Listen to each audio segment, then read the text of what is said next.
Isabella. I'm on Instagram. I'm on TikTok. So I grew up with him. That's how it goes, and next thing you know, we're down here in LA and you're just busy and obviously getting spammed by influencers nonstop. So you started obviously on TikTok, right? Mm-hmm. What's the oldest TikTok? What's like the one cringy thing that we can show? I mean, the oldest TikToks, I started on Musical.ly. I started on Musical.ly, actually. So if you could scroll all the way down to my Musical.ly days, probably. God knows how long that's going to take, though. You got a lot of videos, but hey, it's good. Yeah. But that's why, when did you start this content creation stuff? My hair was so black, I forgot I dyed it. Obviously been doing this stuff for a while, but content, making music, singing with that stuff, did you find that to be more fun, or do you find making your reels and your day-to-day life stuff more fun? Or reels are more fulfilling, I'd say. I mean, TikToks are obviously fun and they're a little bit more simple. And it's a fun creative outlet, but it's kind of like a personal video diary type thing. Where yes, Instagram is that too, but it's more curated. These aren't edited videos. These aren't fly on the wall lifestyle. They're just single frame. So I mean, yeah, it's still great content regardless. You seem to do it a lot with obviously your sister, friends, and things like that. Mm-hmm. But even then, you do those with the day in the life stuff as well with your friends, and kind of, did you just feel like it was a transition? All right, I was already kind of good at Musical.ly, TikTok, and because I had already been editing pretty much reels. It was just they weren't reels yet, and so I just was like, let me start posting them, because I would do little vlogs or video edits for every family trip we went on, and I have some YouTube vlogs too that I longer form on actual camera. They were just funny ones that I was like, I'm gonna post this. They don't have professional thumbnails or anything like that. It's the same username too.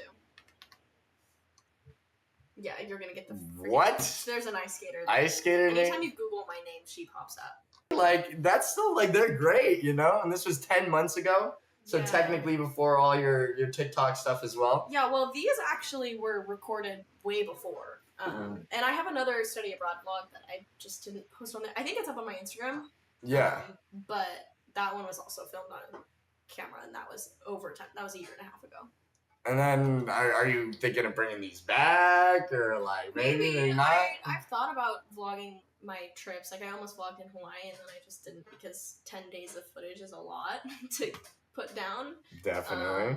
So I decided against it. It's a lot of work, but it's fun. Hey, definitely. That stuff. It seems like you were doing great. You were killing it. You were posting 5 videos within 1 month, pretty much, kind of thing. Yeah, that's a lot. Well, they were already done, so I was just let me just put them all out. It was filmed on a phone too. The other ones in there are filmed on a camera. That's on your phone? Yeah. That's on my phone. Yeah. That was the next question. So you're doing everything on your phone, right? Everything, videoing, editing, posting. And that's all the reels. That's all every business email you get, every influencer that reaches out to you. Pretty much, because I do all DMs and everything. I get some emails that I'll answer just desktop stuff, but for the most part, it's everything on the phone. Hey, you guys heard it here first. You guys don't need anything else other than a phone to become an influencer if you want to do what you want to do, you know? And that stuff, I luckily have my computer, I edit and all the rest of that. For the long form ones, do you ever do long form content, or do you feel like? Not really, no. If I am and it's actually longer, say it's those vlogs, I might edit those on my iPad, potentially. Yeah. But also, sometimes it's still easier on my phone. It depends though, but for the most part, it's on the phone. No, I've been fortunate enough to seen her work, kind of thing, and it's crazy. It takes me at least a week to go through 4 hours. Sorry, also my camera keeps tracking with me. But no, literally, I take a week to edit 4 hours. With my streams, take all that. Yeah. She has way more footage, way more than 4 hours. Yet she's I'm making 0.2 second cuts, a 0.5 second cut. What do you think is the best reel to show cuts? Expose. The day in the life one is that shows a lot of cuts, and that's a longer. This is a minute long video. Normally they're only 5 to 20 seconds, maybe. but this one's a minute long. But you know. 5 to 20 seconds. Yet there's just. Look at how many cuts there are. If I was to have to do this, this would take me at least 2 weeks, 3 weeks. But with her on the phone, I saw it. It was done in like, how long did you do it? For that, the one that I just edited? Well, for either. It depends. This one that's an hour long, if I'm not including adding the text in, it's, or like hours worth of footage, that probably took like 40 minutes to edit maybe a little bit less. But then adding the text takes longer for these ones. Yeah. But that's still like 40 minutes with this many cuts. Like, that's just ridiculous to know, okay, yeah, this is going to work here. This cut. How many years do you think it took, or how many months? No, I know you still haven't even really been doing this for years. I would have thought it would have taken years, but how many months do you think it's just kind of taking you to like, all right, now I'm in the flow of things and like this is just natural? And maybe one. Really? For the editing, because I already knew how to edit, and so that was simple for me. But getting in the flow of editing reels and that style, because it's a specific style, took probably about a month. Because in a month, depending on how much you're posting, now a month for me, that's 25 videos that I just edited, at least. Before, it was maybe like 15 videos. I wasn't posting as often, but that's still 15 times that you're going through the whole process. So. And the reels, do you feel like it has given you access to brand deals more often, or? Yeah, I've worked with a couple of brands, not as many as I'd like, because I don't have a manager, and that's really hard to find on my own, because I don't have time for brand outreach for myself. Yeah. But, I mean, it's all exposure. The brands aren't going to find you unless you're posting. That's how it goes. That's how it goes. So, like, my question is, why aren't you using TikTok, and why aren't you using YouTube, and why aren't you doing these other platforms right now? Just because you know you can find success on Instagram? Or? Yeah, TikTok is fickle. I like it, and it's easier to get views on TikTok than it is on Instagram. But it doesn't feel like it's really rooted in anything. I mean, we saw it just disappear and then come back in a day. Yeah. So I don't want to put my eggs in that basket. And I've thought about just posting, because I could easily post my reels on the TikTok as well. Yeah. I don't want to go through that extra step. I've thought about it, though, and I'm still thinking about it. And you drive stick? I do drive stick. I do. That's my car. Let them know. What's up? It's my little Mini Cooper.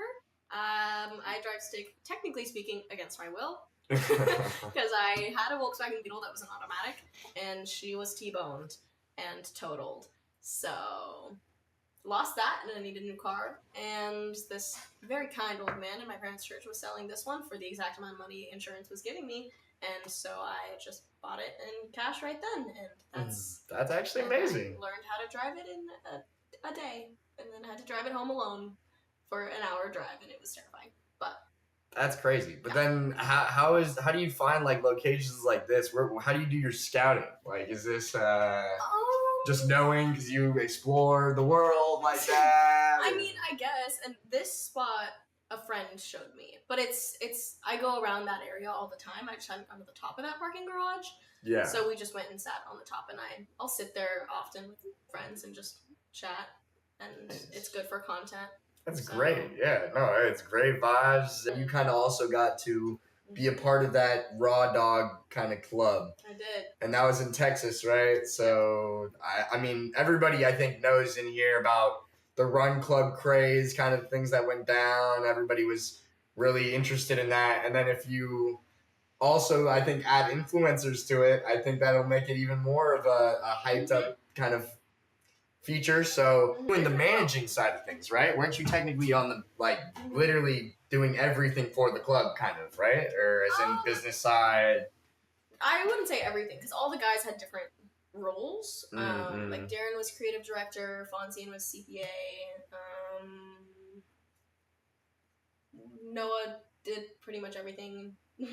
But Noah and Tin were kind of more on the like social side of it, reaching out or whatever. Tin also helped with designs and making sure just they all had a role. Everybody had their role, but you were I picked up the slack on everything. Yeah, you were like, all right, if it wasn't for me making sure that they had this opportunity at this point, and then this, thing set up for their event at this time, like. It was mainly mothering. like it was running errands and answering emails and scheduling calls and showing face and keeping good looks and stuff like that. But now that you've done that, you feel like you can kind of now build your own brand better now? And yeah, I learned so much from working with them. What did you feel like was the biggest moment, or at least the biggest lesson that you're going to take going forward is in like, this is what I need to do?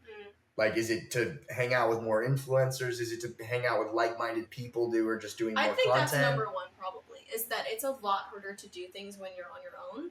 And that's why I just couldn't start, but wouldn't start in the beginning, is because there's nobody else around doing it. And that's why I started working for them in the first place, was because I wanted to surround myself with people that I wanted to be like in one capacity or another. And based on their just like business success and their content creation and everything, I wanted that in my life. So now do you have to be reaching out to brands, or are you waiting for brands to come to you? Right now I'm mainly waiting. I don't even think I've reached out to really any. But yeah, I just wait. And things like PR packages and stuff like that, that's not hard to get. Free stuff is not hard. Doing some kind of collab where you can monetize off of it, that's the hard part. Which I've done that a couple times. Like 3? 3 times I've done collabs. But yeah. And I mean, I know you mentioned the Factor meal one before. And I think you made it pretty clear you're not happy about that. No, that one. Because that was one that I did, but I didn't even. That was a UGC deal, which is slightly different than these deals. Okay, I know about UGC stars and just being able to apply for those. Yeah, that was a different UGC deal. So I just filmed content for them and just gave them all the content. I didn't have to do any editing or any posting. They gave me a script that they wanted me to work with, and they gave me like a media deck or whatever, pretty much just showing me everything that I needed to record, and I sent them a stupid amount of footage, and then I never saw that footage see the light of day until 4 months after I sent it, and now it's everywhere. It is literally, I think, everywhere. Are you allowed to talk numbers on this one? Or? Yeah, that one I think I got maybe $300, and then they sent me the meals for free, and that was it. So, which is a terrible price, actually. No, it's terrible. Especially but because it has usage rights and they're using it as many times as they want for as long as they want, they gave me a terrible deal. But at the time, I had maybe 10,000 followers, so I just took whatever I could get, and that was one of them. Did you ever see an increase of people coming through from your content or anything that from this? No, because I'm not tagged. Not even tagged. That's tags. Like if you had a dream group to, I guess, or like a dream scenario for your career to go. Ooh. As in, like, okay, I moved to LA in a year, I find a group of influencers who I really, really mess with, and then I get a mansion with them, and then we live in the Hollywood Hills.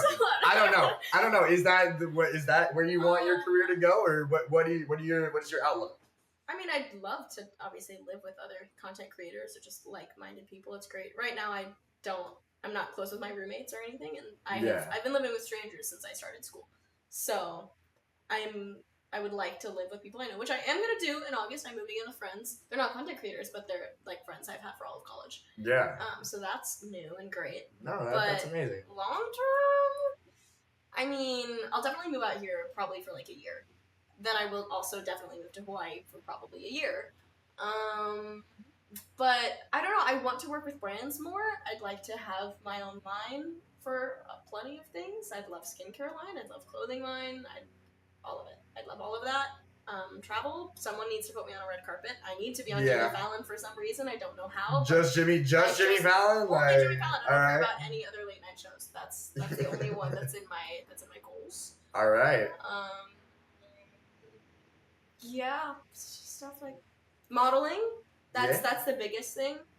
But so, do you want to be a model that's low key mysterious, as in like you don't know much about me, or like, hey, look, I'm gonna maybe show more? Yeah, I want to be a model where everybody can go back to my videos and see how I got there and what I'm doing actively. Trying to do more day in the life, just because people want to see that, and I see it from other people's perspective, how like it doesn't look like I show that much in my life, but from my perspective, I'm already filming everything, and so I'm like, how do I make this more realistic or candid or whatever, which is why I'm trying to do more day in the life videos, so people actually see how I'm living, you know, minute to minute, pretty much. That's literally minute to minute, like the whole thing. But at the same time, how'd you get so good at like taking behind the scenes footage? Like, cause I'm terrible at like setting up a frame and everything. But you said you have that also the phone sticky thing. But like, you just are great at behind the scenes footage. What made you? Was it just a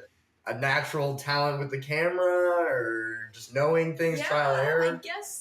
I guess genetics. I mean, my dad did stuff with cameras, and I think I've always had that vision, pretty much. I filmed everything since I was a kid. My friends would get so pissed off because I'd constantly have my phone out. Not because I'm on it, but like I would be filming, and they would not be happy. And you get the whole like, oh, you just don't know how to live in the moment type of stuff.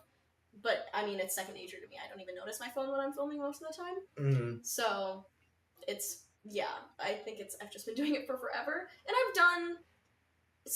I've had some training, I guess you could say, in a little bit more formal stuff. Like I did independent study and a study abroad for dance stuff, and it was video dance, and so I learned how to film and edit and choreograph and all of that for video dance projects. So I mean, I know how to do that, and you kind of just you have to have a vision. You just have to have that vision a little bit to like know what frame you want and stuff.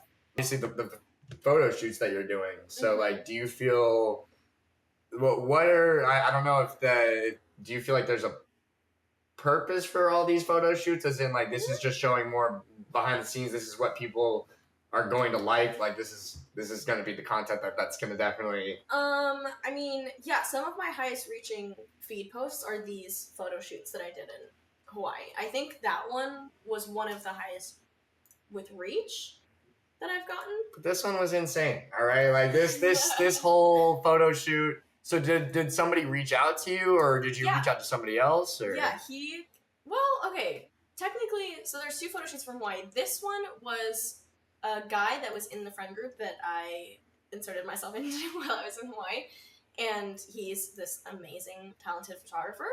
And he just asked if I wanted to shoot the next day because I was with him and some friends, and we were all hanging out the night before, and he was like, let's shoot tomorrow. And I was like, absolutely, let's shoot tomorrow. And then this was an impromptu, probably was like an hour long, maybe a little less. It was a quick one because the sun was going down. That's still insane. Are you kidding? Like this, the quality was good. Like the photographer guy needs to fucking really good. Yeah, he needs to come out to California, and I might need to hire the guy. If anything, that might be a good time, I think, to switch to the second half. All right, let's do it. And let's do it.